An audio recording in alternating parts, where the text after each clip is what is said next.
Caríssimos fiéis, temos hoje o domingo letare, o domingo da alegria, que começa com essas palavras do introito: alegrei-me naquilo que me foi dito, iremos para a casa do Senhor. Então hoje, em plena quaresma, a Santa Igreja nos apresenta uma liturgia cheia de alegria. O sacerdote pode portar paramentos rosados, embora não o faça neste dia. O altar pode ser ornado de flores, embora não esteja. E o órgão pode ser tocado, embora não esteja presente. Mas, apesar desses detalhes, nós temos uma liturgia que faz constantemente referência à alegria. De fato, o próprio da missa, por repetidas vezes, nos convida à alegria. Com efeito, essa lembrança da alegria cristã, alegria esta que não exclui de forma alguma a cruz, é muito útil para felicitar os católicos em função dos esforços dispensados até agora e para encorajá-los a continuar firmes na via do sacrifício nas próximas semanas, ou até, quem sabe, para que finalmente comece os seus sacrifícios, nunca é tarde para fazê-lo. Para que então tenhamos algum sacrifício nesta quaresma. Sacrifício este que deve ser firme e alegre. Mas não se trata de um mero encorajamento. A principal razão dessa alegria, caríssimos, é a cruz que nós já entrevemos antes mesmo do tempo da Paixão e da Semana Santa. Antes de adentrarmos as austeridades desses tempos, a Igreja faz a cruz resplandecer diante dos nossos olhos. Ela que é nossa única esperança, ela que é nossa verdadeira força e nossa verdadeira alegria no meio dos combates e sofrimentos da nossa vida. E nosso único meio para chegar à nossa verdadeira pátria, a Jerusalém Celeste. Somente pela cruz nós teremos o consolo nessa vida e a alegria eterna na Jerusalém Celeste do céu. Ave crux spes unica, ave gaudium verum, ave ó cruz, nossa única esperança, ave ó nossa verdadeira alegria. Caríssimos, desde o início da quaresma, quando ouvimos o Evangelho de nosso Senhor no deserto, nós temos esta imagem, que a nossa quaresma é como um deserto, e a nossa vida é como um deserto, em que nós encontraremos austeridades, nós teremos sede, nós teremos cansaço, nós teremos fome, nós teremos tentações, como Cristo nos mostrou no deserto. Mas nós não estamos sozinhos. É caminhando pelo deserto que nós chegaremos à terra prometida. É abraçando a nossa cruz e seguindo o Calvário, como ouvimos no último domingo, no paralelo entre o Tabor e o Calvário.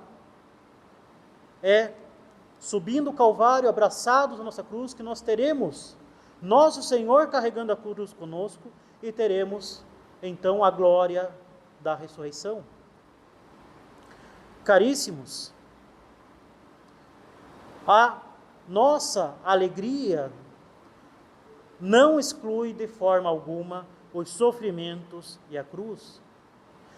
E justamente vivendo de forma católica, é justamente carregando a cruz junto com nosso Senhor que nós teremos a verdadeira alegria já nessa vida. Mas não se preocupem, não vou repetir o evangelho do domingo passado, em que já abordei esse tema. Permitam-me, no entanto, fazer alusão a um personagem-chave da liturgia de hoje, que não é mencionado explicitamente, na Santa Missa, embora seja mencionado no ofício divino, no breviário rezado pelos clérigos.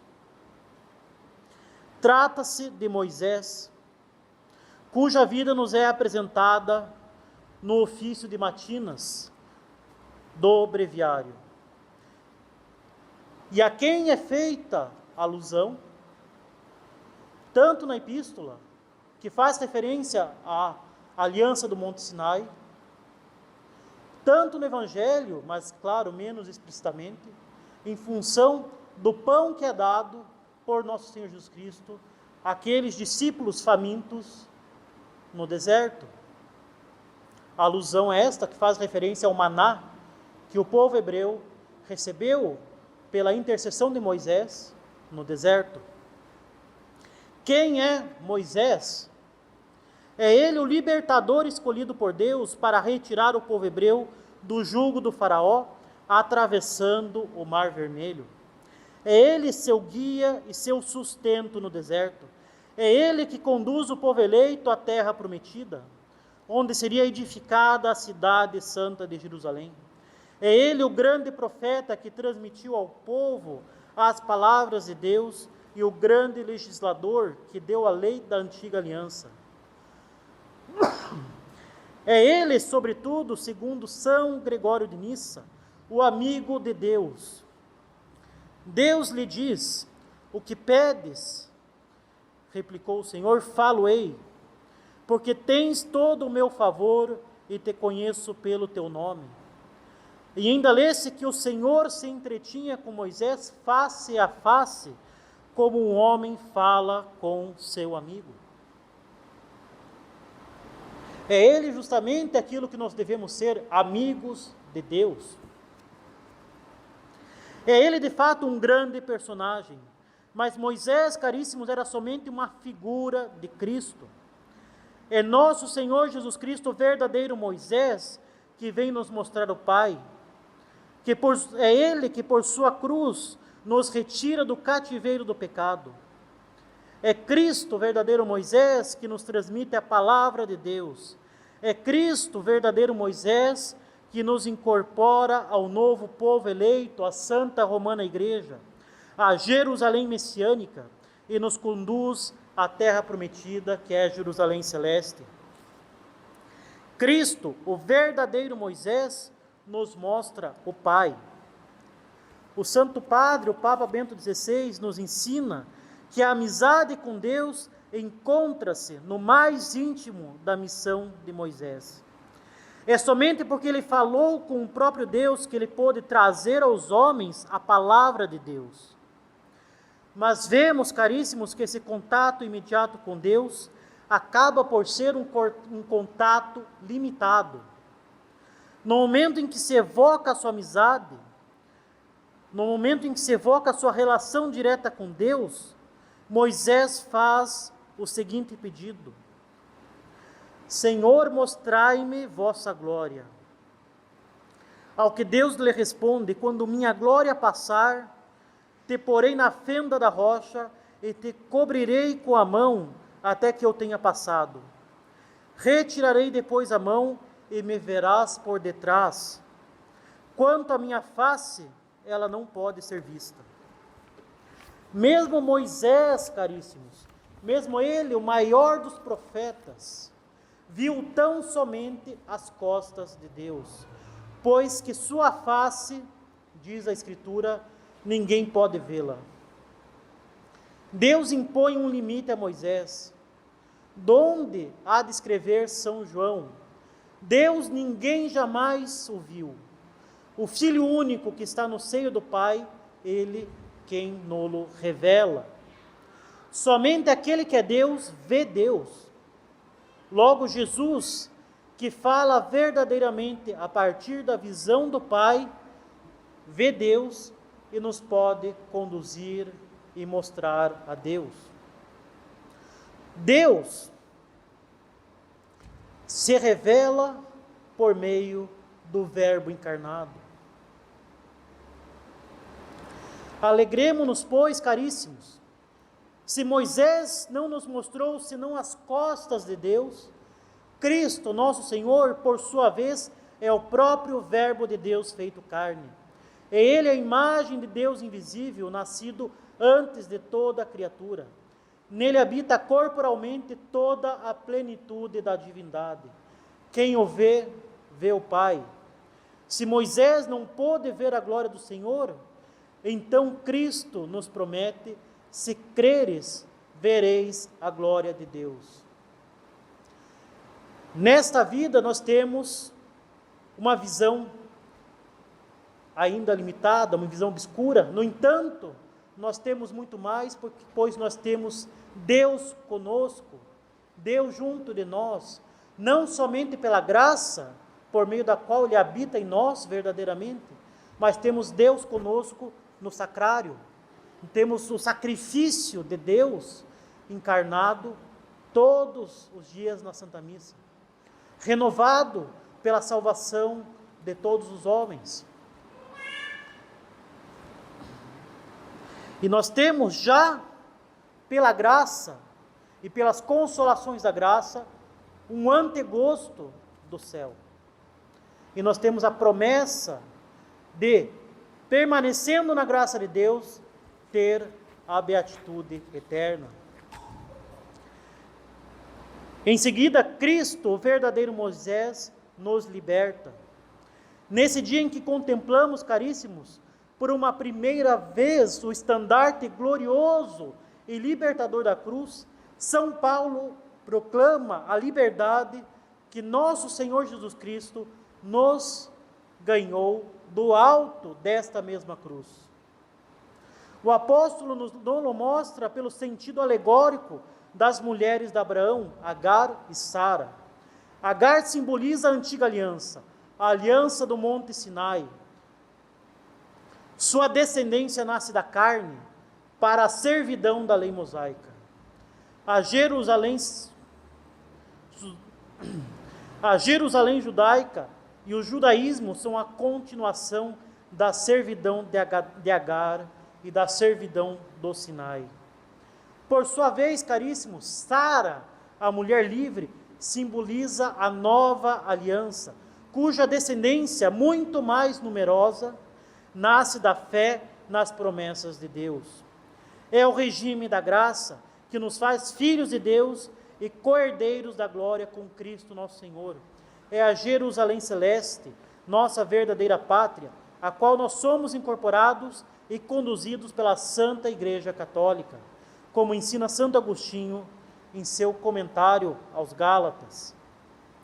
Vale lembrar, caríssimos, que a lei mosaica não era má, ela era a preparação da lei perfeita, a lei da graça.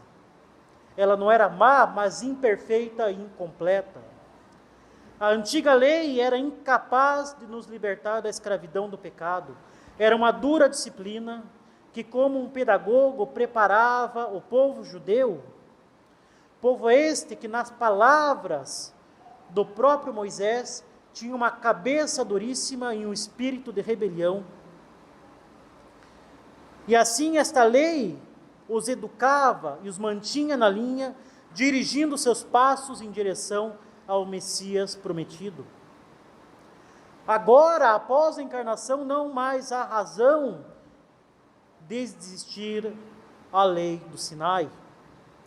Deve-se apagar a antiga lei diante de Cristo, que quebra as correntes do pecado e traz a liberdade da graça. Como diz o apóstolo, é para que sejamos homens livres que Cristo nos libertou. Ficai, portanto, firmes e não vos submetais outra vez ao jugo da escravidão. Liberdade esta que consiste na docilidade ao Espírito de Deus, que é o único que pode nos libertar da servidão do pecado.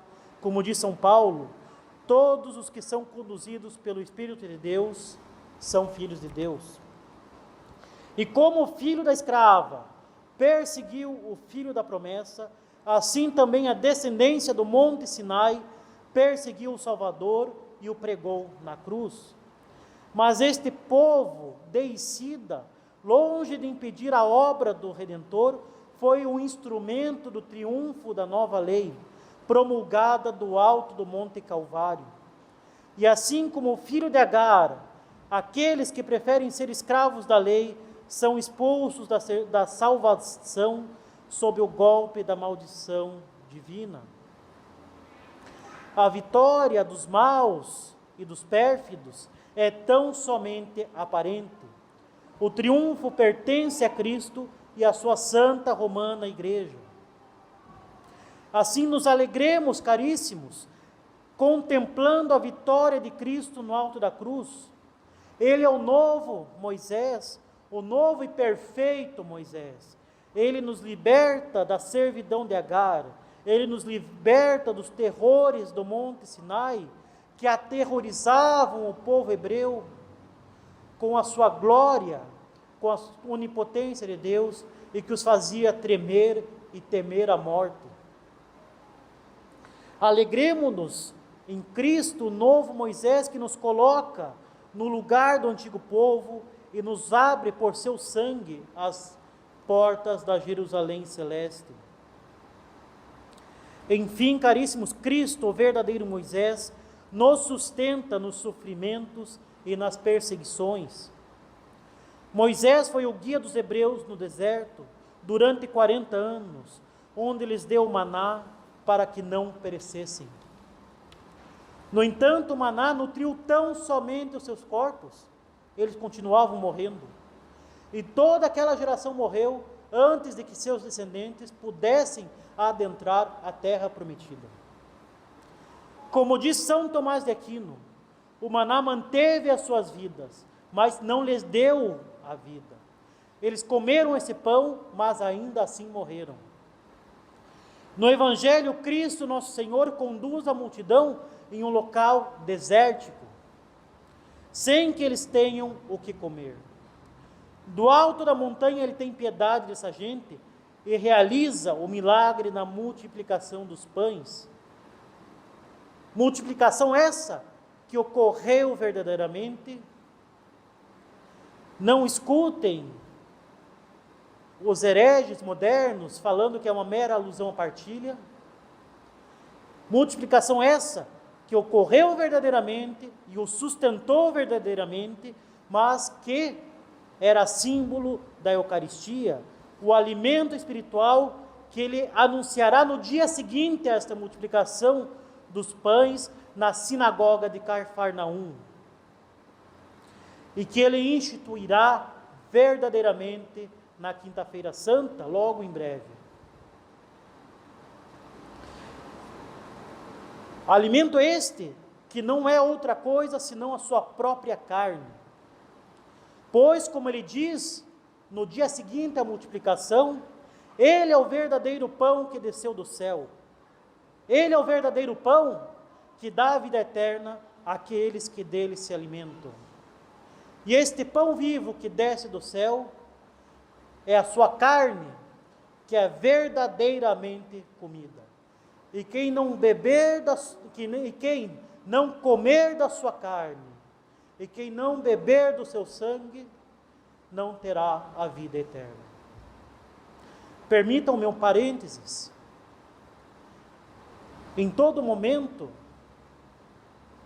quando se fala de comer no Evangelho, São João utiliza um verbo específico em grego, o verbo fago, que os senhores podem lembrar do termo português fagocitose.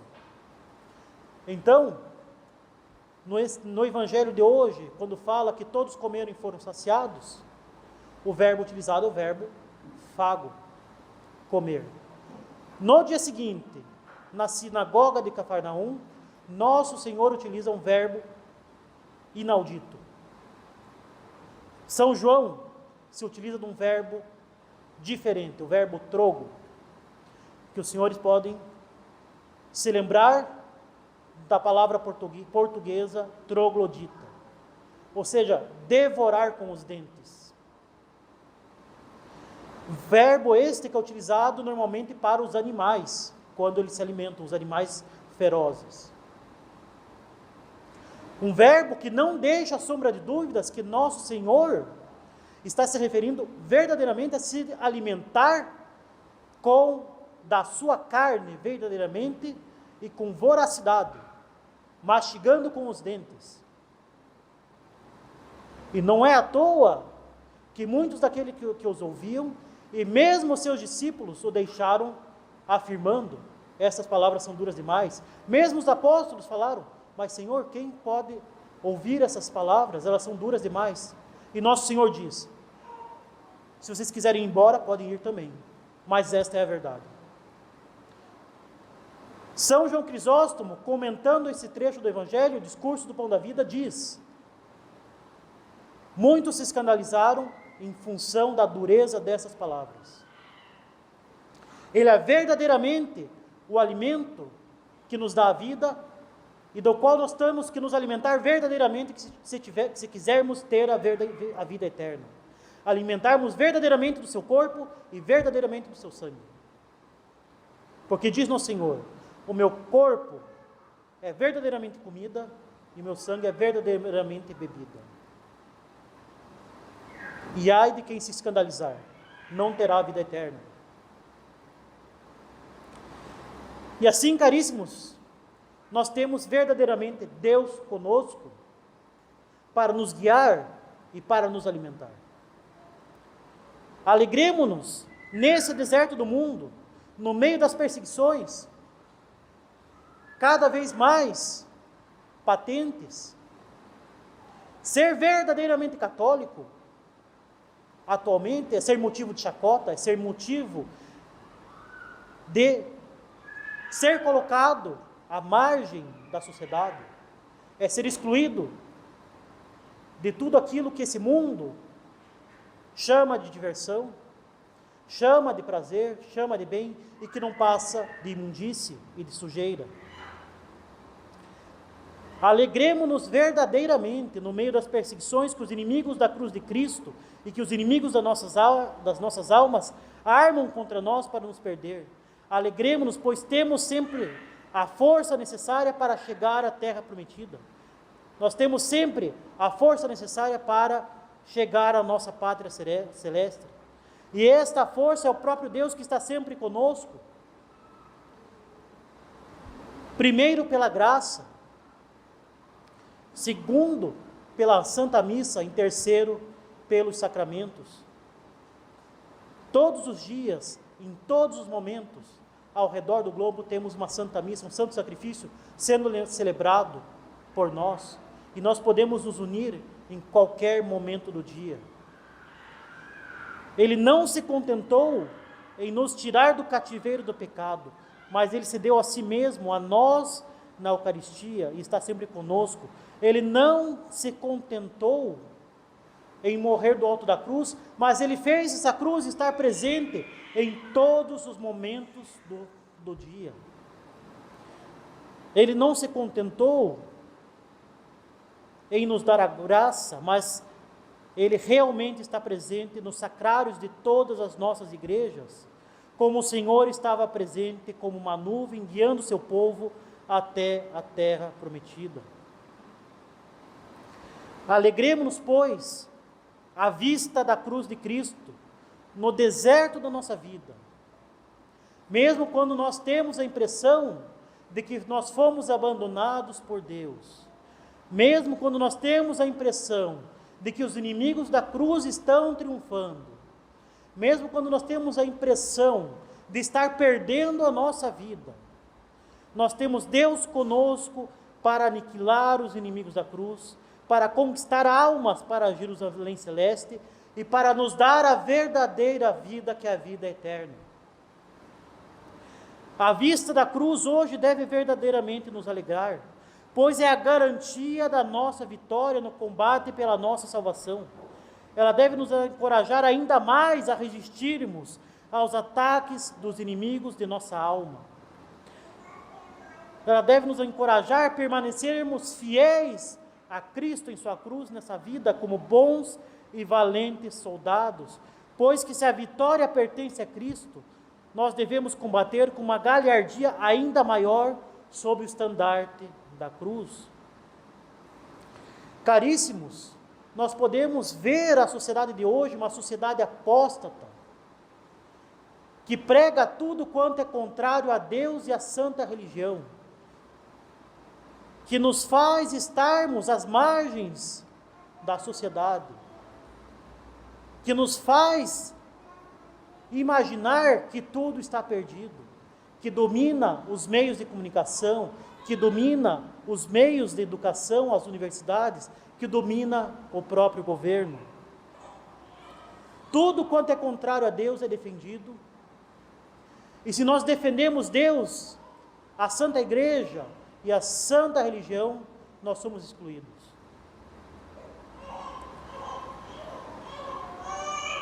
E diante dessa situação calamitosa, nós devemos justamente nos lembrar que esses inimigos já estão vencidos. Eles já estavam vencidos quando Deus prometeu que a mulher esmagaria a cabeça da serpente. Eles foram vencidos do alto da cruz e eles já estão vencidos. Pois não há possibilidade deles triunfarem. Tudo o que eles querem fazer diante dessa derrota que já é certa é carregar o máximo possível de almas consigo. Ou seja, se nós perseverarmos, se diante das nossas quedas nós nos levantarmos, se nós recorrermos a Deus que está sempre conosco, nós já vencemos. Não há então outra esperança, nem outra alegria que aquelas da cruz de Cristo. Afinal, é na cruz que nós temos a força, é na cruz que Cristo carrega a nossa cruz conosco, e é na cruz, subindo o Calvário, subindo ao sacrifício, subindo para aquela situação em que tudo parecia estar perdido, que nós temos a vitória da glória eterna. Como escreveu São João da Cruz ao Frei João de Santana: meu irmão, se alguma vez alguém te convencer, seja ele bispo ou não, com a doutrina da via larga e do maior alívio, não acredite nele, ainda que prove o que diz com estupendos milagres. Penitência e mais penitência e desapego de todas as coisas. E nunca, jamais, se tu queres ter Jesus Cristo, o busques sem a cruz. Quem quer que seja, que defenda a doutrina, que lhes ensine que o importante é ser feliz, que o importante é se sentir bem, que Cristo não pede sacrifício, que Cristo não pede penitência, que Cristo só quer a tua felicidade baixa e imunda dessa vida. Não acredite, pois não foi o que Cristo ensinou. O que Ele ensinou é patente de forma estupenda. Aquele que quiser vir após mim, tome a sua cruz todos os dias e me siga. A felicidade está na cruz, a consolação está na cruz. Por isso, agora que estamos às portas do tempo da paixão e da Semana Santa e da exaltação máxima da cruz de Cristo, nós devemos justamente nos alegrar. Ave crux spes unica, ave gaudium verum. Ave ó cruz, nossa única esperança. Ave ó verdadeira alegria. Louvado seja nosso Senhor Jesus Cristo. Em nome do Pai, do Filho e do Espírito Santo. Amém.